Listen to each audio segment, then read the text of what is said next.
Un miracle en 28 minutes, quand la médecine, la foi et la préparation sauvent une vie dans une course contre la montre. Musulmans, bouddhistes, communautés postmodernes, les centres de la mission globale créent des ponts dans des contextes difficiles. Alors que Cuba continue de traverser une crise, des bénévoles restaurent des écoles et témoignent de leur solidarité envers le pays. Des vols gratuits transportent les patients atteints de cancer vers les lieux de traitement, réduisant ainsi les obstacles entre le diagnostic et les soins médicaux. L'ancien et le nouveau président de la Conférence générale de l'Église adventiste du 7e jour répondent à des questions sur l'héritage, la mission et les défis de la foi mondiale. Ces histoires et bien d'autres, maintenant sur ANN.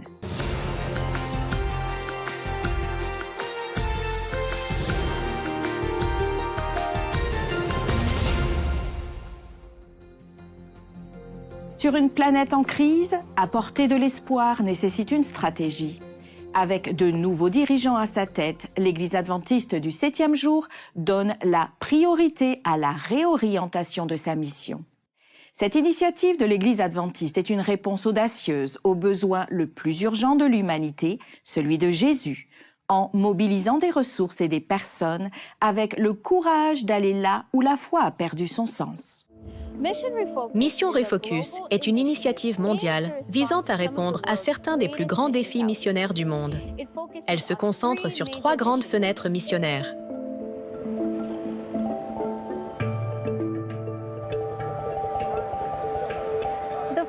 La première est celle que vous connaissez peut-être, la fenêtre 1040. La fenêtre 1040 s'étend de l'Afrique du Nord, à travers le Moyen-Orient et jusqu'en Asie. Elle abrite environ 60% de la population mondiale et la plupart des grandes religions. Peu de personnes dans cette région ont entendu l'Évangile. Axe de mission pendant de nombreuses années, cette zone reste une priorité. La deuxième fenêtre est la fenêtre urbaine. Elle comprend de grandes villes qui croissent rapidement. Plus de 40 villes de plus d'1 million d'habitants n'ont pas de présence adventiste.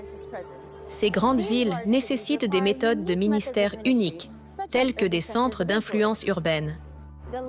La dernière zone de mission Refocus est la fenêtre post-chrétienne. Cette fenêtre couvre l'Europe, l'Amérique du Nord, l'Australie et de nombreuses autres régions du monde, qui s'éloignent rapidement des valeurs chrétiennes. De nombreuses personnes dans ce groupe quittent l'Église et rejettent leur foi. Ce groupe est appelé les Aucuns, qui fait référence aux agnostiques, aux athées et à ceux qui n'ont pas de religion.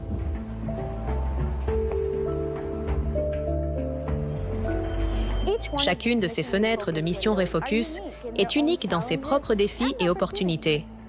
Merci de prier pour le travail continu de l'Église et de réfléchir à la manière dont vous pouvez faire partie de Mission Refocus.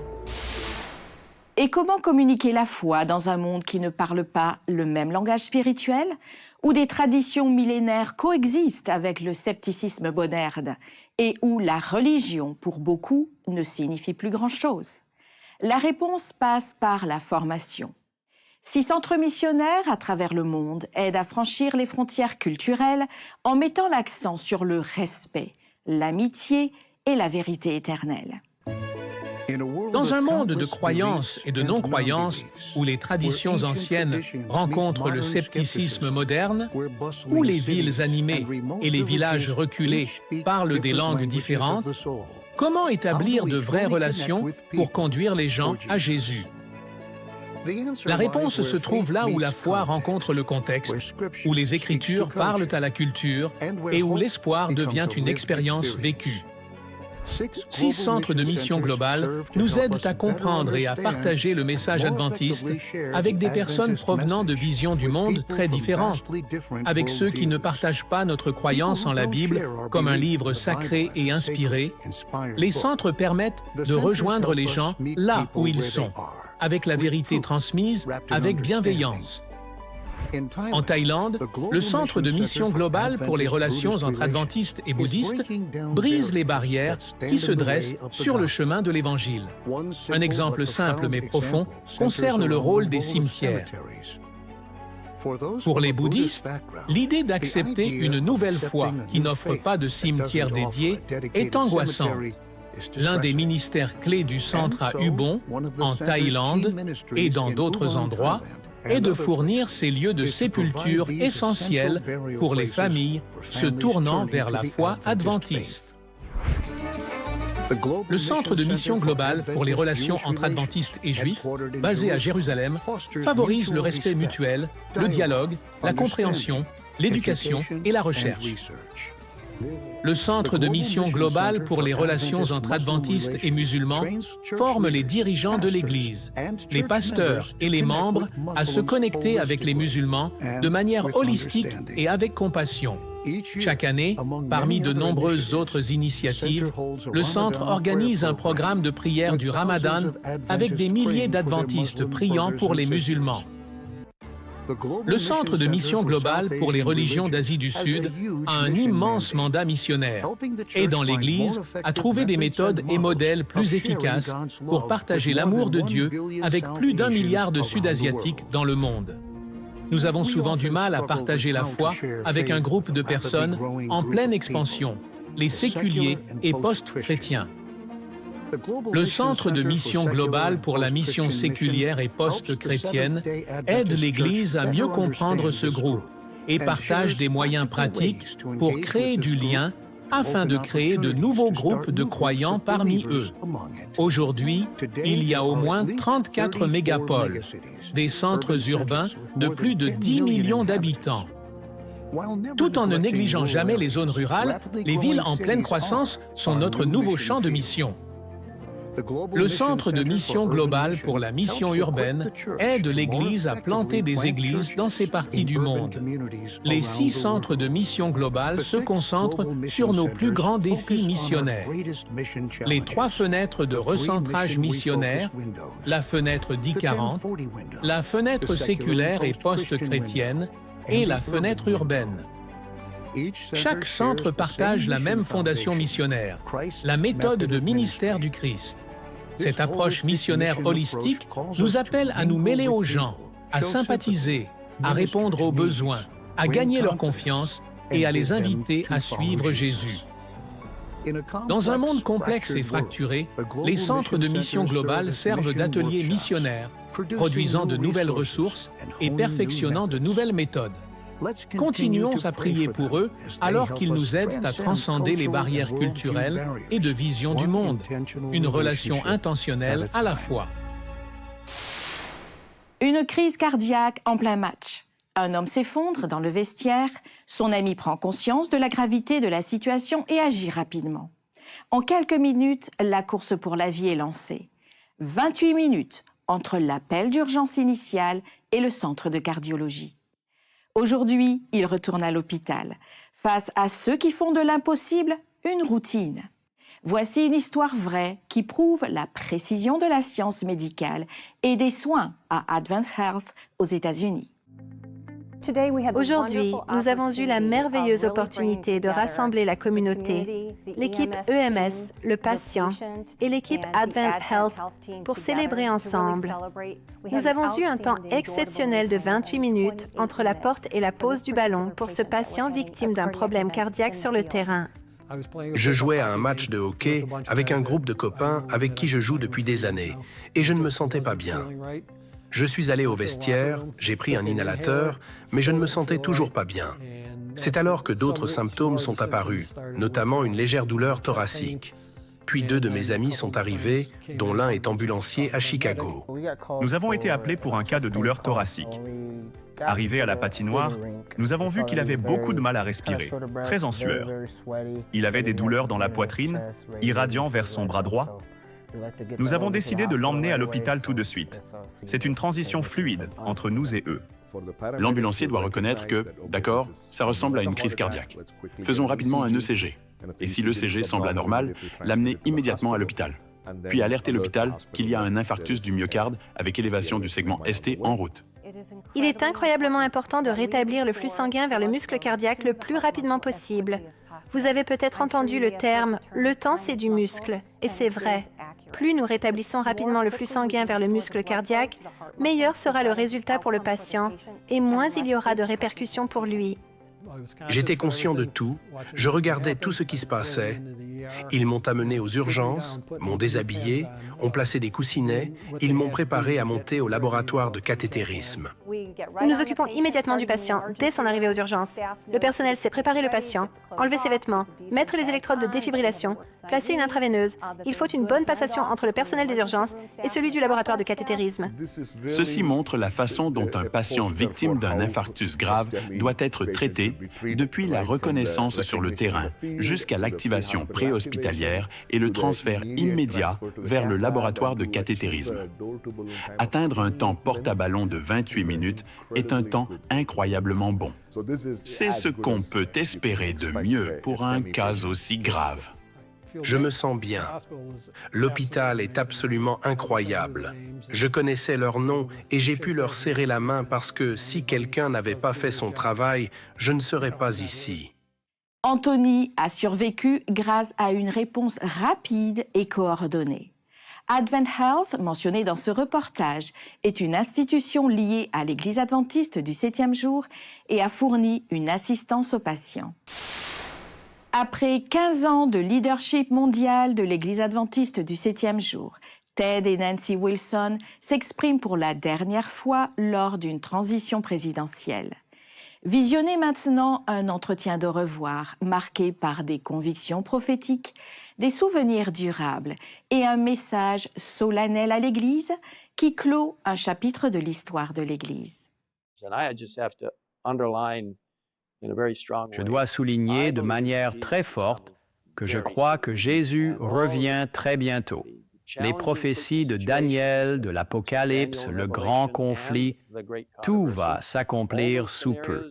Même si tout semble normal dehors, je vous le dis, nous sommes très proches d'un changement total des événements. C'est pourquoi nous devons avoir cette notion d'urgence. Oui. Je pense qu'essayer de rendre cela encore plus clair est très important. Il ne s'agit pas de faire peur, car entrer dans les événements des derniers jours n'a rien d'effrayant si vous vous appuyez sur le Seigneur. Nous serons placés dans des situations humainement intenables. Mais j'accentuerai sur l'urgence de la situation encore plus.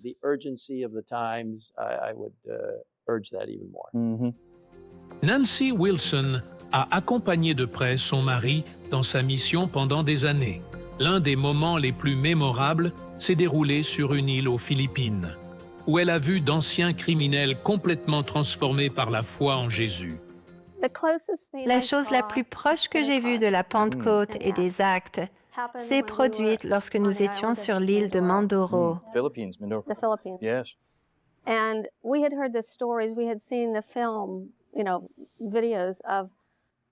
Nous avions entendu les histoires, nous avions vu le film, des vidéos de ces personnes qui s'étaient massacrées. Ils étaient contrôlés par un autre esprit. Je devais présenter des infos santé avant qu'ils ne prêchent. Je suis montée sur l'estrade et il y avait toutes ces âmes converties sur des chaises blanches et il y avait des initiales, FR. J'ai demandé, que veut dire FR? On m'a dit, anciens rebelles. J'ai regardé ces hommes et femmes adultes. Il n'y avait aucun signe de haine. Ils avaient l'air purs, presque comme des enfants. Ils regardaient simplement devant eux et absorbaient tout. Et je me suis dit, ce sont de nouvelles créatures.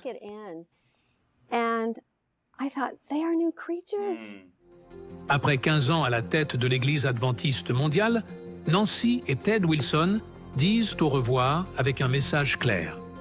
La mission continue. Il est nécessaire de proclamer la vérité biblique et de préparer un peuple pour le retour du Christ. L'Église adventiste du 7e jour est l'Église du reste de Dieu. C'est le diable qui tente d'insinuer autre chose. Mais le Seigneur guidera son peuple et purifiera son Église.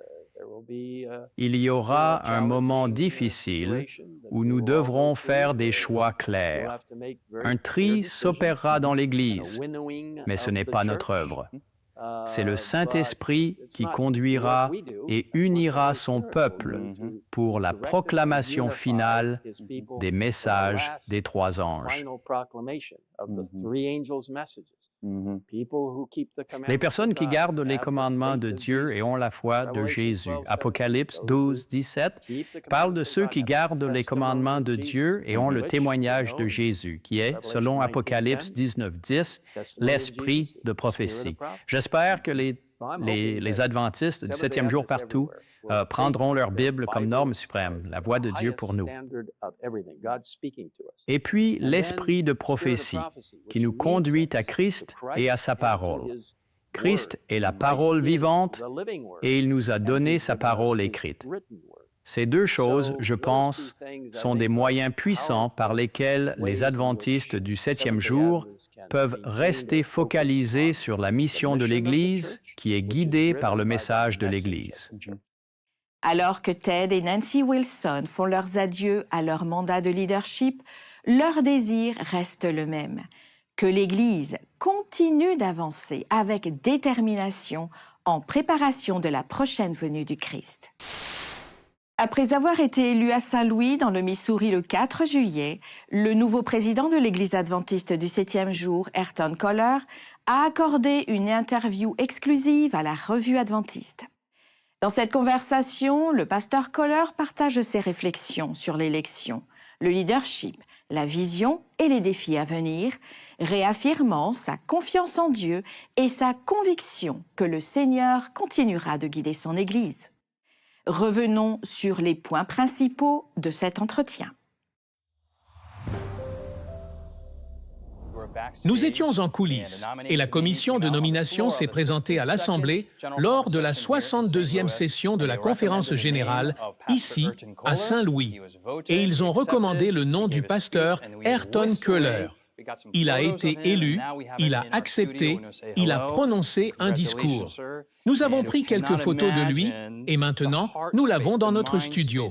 Nous allons lui dire bonjour et félicitations, monsieur. Je n'ose pas imaginer ce qui se passe dans votre cœur et votre esprit en ce moment. Comment vous vous sentez en ce moment? Je suis sans voix. Je ne sais pas quoi vous dire, mais j'ai confiance en le Seigneur parce que nous savons qu'il guide cette Église et j'ai l'assurance qu'il fera tout ce qui est nécessaire pour que nous avancions en tant que famille, pour mon leadership et surtout pour la vie de l'Église. La confiance est le premier mot, car sans confiance, je ne peux pas accepter ni avancer. Deuxièmement, je suis désespéré. Nous ne savons pas ce qui va se passer demain. Lors d'une session comme celle-ci, nous avons beaucoup de réunions, beaucoup de décisions, et je suis impliqué dans beaucoup d'entre elles, et je ne sais pas comment gérer cela. Mais encore une fois, la seule façon d'avancer est de faire confiance au Seigneur. Je voudrais vous demander, pasteur, beaucoup s'interrogent. Vous avez été président de division pendant de nombreuses années, puis secrétaire exécutif. L'Église n'a pas eu un secrétaire devenu président depuis 1922, depuis que Spicer était le secrétaire et est devenu président. Comment votre expérience en tant que secrétaire informera votre leadership en tant que président de la conférence générale? Leadership de manière plus globale. Cela m'a aidé à me préparer pour ce moment. Quand j'étais directeur de la jeunesse pendant 12 ans, président de division pendant 15 ans et secrétariat de la conférence générale pendant 4 ans, j'ai renforcé 2 mots qui représentent ce que je dois emporter avec moi pour mon leadership. Ces 2 mots sont ministère et mission. Peu importe où je suis un pasteur. Je ne suis pas un administrateur, ni un responsable, ni quoi que ce soit. Je suis un pasteur. Je dois traiter avec les gens, résoudre des problèmes, présider des comités en tant que pasteur. Je suis un pasteur.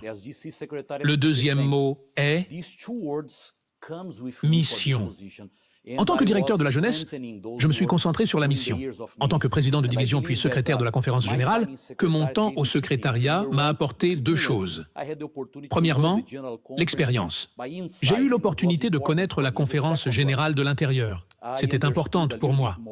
Deuxièmement, j'ai compris un peu mieux le défi de notion mondiale. Maintenant, j'aimerais me concentrer beaucoup plus sur les besoins que nous avons à travers le monde pour prêcher l'Évangile et voir Jésus revenir. En tant que président, je suppose que ça devient encore plus difficile. Si vous pouviez donner des conseils à tous les leaders du monde, quelle est votre manière personnelle d'aborder les défis? Vous tournez-vous vers les Écritures? Est-ce une prière, l'amour de la famille? Un peu de tout cela. Mais vous savez, quand j'ai un défi à relever, la première chose est la prière. Souvent, avant que quelqu'un ne vienne dans mon bureau, il prie et demande la sagesse du Seigneur pour faire face à une situation face à laquelle je ne sais pas quoi dire, je ne sais pas gérer ou résoudre. La prière est la première chose. Le deuxième pour moi est de chercher des conseils. J'aime demander des conseils à ceux qui travaillent autour de moi et à ma femme aussi, parce que les femmes, en général, disent ce que vous n'aimez pas entendre. Elles sont de bonnes conseillères. J'aime aussi écouter les autres et lire la Bible en prêtant attention à ce que Dieu pourrait me dire à travers ses lectures. Ces jours-ci, je l'ai fait dans beaucoup de mes lectures et il m'a dit beaucoup de choses qui sont importantes pour moi maintenant. Quand je l'ai lu, je ne m'attendais pas à ce que ça arrive. Maintenant, beaucoup de ces messages me viennent à l'esprit. Pour moi, c'est précieux car je ne dirige pas et je ne m'occupe pas d'une entreprise. Je m'occupe de l'Église de Dieu. Cela signifie que la première étape est de demander qu'il guide. Ensuite, qu'il guide ceux qu'il a choisis pour être proches de moi. Nous pouvons alors avancer, confiants qu'il guidera tout. Poussé par l'amour du Christ et la compassion pour les autres, un dentiste missionnaire tchèque s'est rendu au Bangladesh il y a 25 ans avec pour objectif d'aider à changer la réalité des personnes défavorisées. En plus de fournir des soins dentaires, le docteur Milan Moskala a apporté de l'espoir là où il était le plus nécessaire. Aujourd'hui, même à la retraite, il revient chaque année au même endroit pour soutenir les communautés qui ont eu un impact sur sa propre vie. Chaque année, un homme monte à bord d'un avion avec une valise pleine de fournitures et un cœur plein de détermination. Sa destination, une ville qui a changé sa vie et où sa mission perdure. Le docteur Milan Moskala est venu pour la première fois au Bangladesh en tant que dentiste missionnaire il y a plus de 25 ans. Mais Dieu avait planté une graine dans son cœur bien avant qu'il ne mette les pieds ici.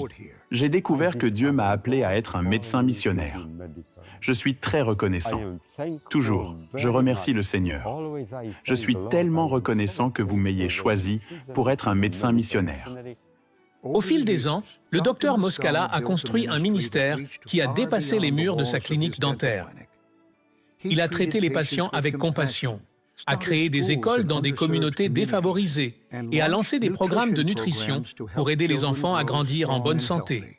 Il a aussi organisé un réseau de parrainage qui a permis à des milliers de jeunes d'accéder à l'éducation adventiste et à une nouvelle vision pour leur avenir. Ce qui a commencé par la satisfaction des besoins physiques s'est rapidement transformé en quelque chose de plus grand, une vie au service des autres, empreinte de compassion et de foi. Bien qu'il soit maintenant à la retraite depuis 10 ans, le docteur Moskala retourne au Bangladesh chaque année pour se reconnecter, soutenir et continuer à bâtir sur la mission commencée il y a des années. Il continue d'être un mentor pour des leaders locaux, de rendre visite aux étudiants et de prier pour les familles dans les quartiers, en encourageant les malades et partageant l'espoir. Pour lui, la retraite signifie avoir plus de temps pour servir. Je suis tellement reconnaissant qu'encore aujourd'hui, je peux le servir. Même si je suis à la retraite, il me guide et me permet d'avancer jour après jour. Je ne veux rien faire de plus. rien de moins que des missions médicales. Grâce à vos dons pour l'offrande missionnaire, des missionnaires comme le docteur Moscala peuvent servir là où ils sont le plus nécessaires. Merci pour votre générosité. Votre soutien rend possible des histoires comme celle-ci au Bangladesh et dans le monde entier. Et je suis tellement reconnaissant que Dieu m'ait choisi et appelé à être missionnaire. Ainsi s'achève cet épisode d'ANN. Pour en savoir plus sur l'Église adventiste du 7e jour, visitez adventiste.org. Pour plus de nouvelles et d'histoires inspirantes du monde entier, rendez-vous sur adventiste.news. Nous vous laissons avec le verset 58 de 1 Corinthiens 15. Montrez-vous ferme et inébranlable. Soyez toujours plus actifs dans l'œuvre du Seigneur, puisque vous savez que la peine que vous vous donnez en union avec le Seigneur n'est jamais perdue. Merci de nous avoir suivis et à la semaine prochaine.